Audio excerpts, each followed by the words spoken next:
One cylinder is all you need. No replacement for displacement. Nothing fits those phrases better than a mighty single-cylinder motorcycle. So here it is, the Yamaha XT660R. One cylinder, 660cc, 4-stroke. Two pipes leaving the engine block, releasing the sound of pure manliness. Sorry.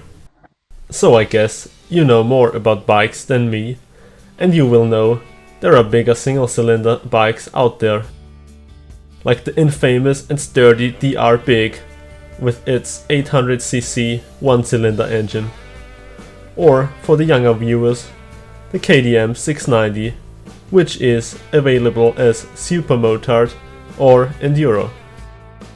Those new singles provide ridiculously much power and are so much lighter than the liquid-cooled big block XT. Well, seems like there is no reason to buy an antiquated and heavy piece of Japanese machinery. Or is it? Back in the days when I looked for a single-cylinder bike which could endure some wilder off-road adventures and longer tours, I had a problem. I thought, well, the KTM 690 Enduro is light and strong, but it's uncomfortable, bloody expensive, and has a fuel capacity like a cup of tea. Then I pretty much went for Yamaha, as they are known for tough and reliable motorcycles. There I had two choices: to get an XT660R Enduro or a XT660Z Tenere. The Tenere has a bigger fuel tank, more ground clearance, and is built for long tours on or off the road. But when I looked for my new motorcycle, I didn't have much money to spend, and so I went for a used 2006 XT660R with only a few kilometers down and an affordable price. So there she is. The big single-cylinder engine is really easygoing and delivers a strong and smooth power band. It tends to run a bit jerky if you're not in the right revs.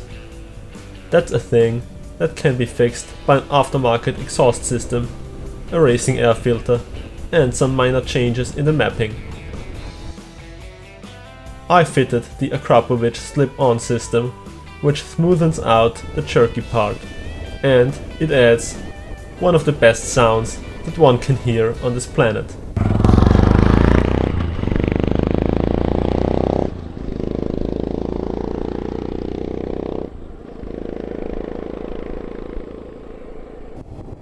The XT loves curves, corners, hairpins, all of it.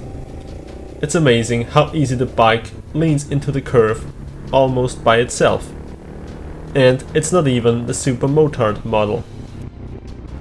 The 48 horsepower are enough to accelerate to 100 km per hour in about 5.4 seconds. Its top speed are 160 km per hour. But you don't want to try that, especially not with off-road tires and when wearing an off-road helmet. The front starts to get a bit shaky at higher speeds too, which I suppose is because of the stubby tires I've got on. To get rid of too much kinetic energy, every motorcycle should have at least a decent pair of brakes. That's a point I'm not that happy with. It takes a lot of force to get the front brake to grip the disc properly, but just a bit too much force on the lever and the front wheel can easily lock up. The rear brake works remarkably well and is easier to dose than the front one. For riding in gnarly terrain, you want a decent clutch to apply the right amount of force to the rear wheel at the right moment. The cable clutch is very tight, which is a problem when you're used to pull the lever with only one finger. Otherwise, it's a damn good training for that index finger. I'm using those Continental TKC 80s for 2 years now. They are pretty good off-road and almost unbeatable on asphalt. I scratched my foot pegs many times while running those tires. The downside is that the soft rubber mixture doesn't last very long though. I would say that stubbies increase the agility of the large 21-inch front wheel a lot. Riding off-road is an adventure itself. The 180 kg beast feels pretty damn heavy, but at the same time that weight makes it feel very planted, which gives me quite a bit of confidence. I don't know if this secure feeling still progresses as bikes get heavier, but if so, I will get myself a Goldwing or at least a 1200 Adventure Beamer. The XT has the same problem as every big enduro bike, or those so-called adventure bikes. The stock forks, the rear shock and the springs are not made for real enduro riding. As I sometimes like to ride the XT like a completely maniac, the forks and shock regularly bottom out.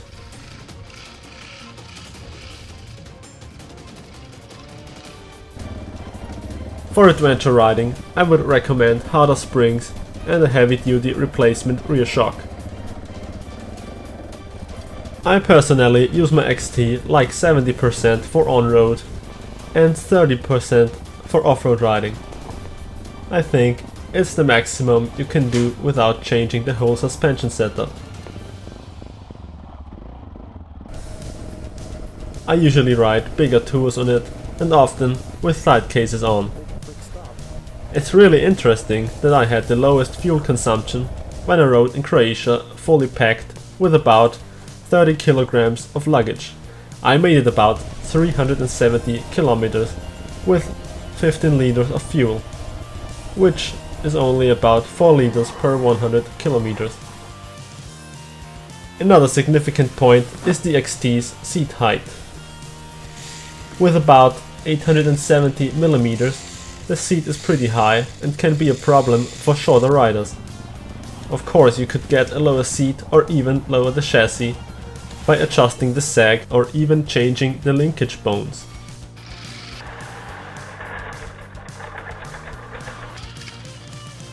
So, is the XT660R the right bike for you? You should consider what you're going to do with it. Do you want to commute on it and ride on the road for more than 90% of the time? I guess the super motard XT660X would be the right choice. If you prefer long adventures in foreign countries on dirt tracks that no motorcycle has ever seen before, go for the XT660 Z10RA. But if you like a reliable and friendly motorbike that you can ride to work every day and go for an adventure trip at the weekends, go for the XT660R Enduro.